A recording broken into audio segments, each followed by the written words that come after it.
চালু কর। এই আমাদের মাজার শরীফ, বাড়ির সামনে আমাদের মাজার শরীফ, আবু সাইদ তিরমিজ মাজার শরীফ সুলতান বাবা, যাকে ডাক নামে পরিচিত।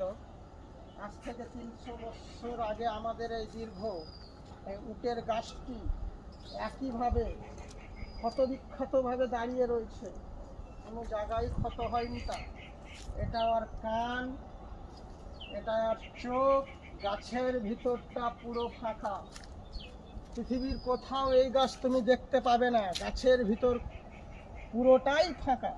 পৃথিবীর কোনো জায়গায় এই গাছ দেখা যাবে না। এই গাছ দেখতে আসলে তোমাদেরকে রমনা শেখ দিঘি মোড়ের অনকপুর গ্রামে আবু সাইদ তিরমিজ সুলতান বাবা মাজার শরীফে এই ফিন্নি ফল, বিশ্বের একটা যে এই গাছে ফল হয়, ফলটা করি, বিশ্বের যে এই গাছে ফলটা হয়, এই ফলটা কোথাও পাওয়া যাবে না।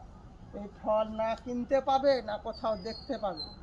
যদি তোমরা দেখতে চাও বন্ধুরা, চলে এসো আমাদের এই মাজার শরীফ দরগায়। সামনে বড় দিঘি, এই দিঘিটালে মসজিদের দিঘি। এই দেখো সুন্দর মসজিদ, আমরা এই মসজিদে নামাজ পড়ি, ছোট মসজিদ, অক্তিয়া মসজিদ।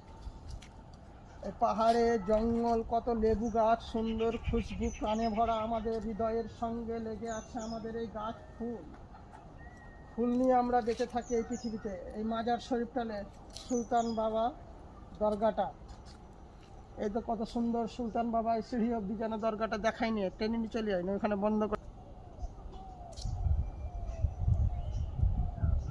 করতে চালু কর।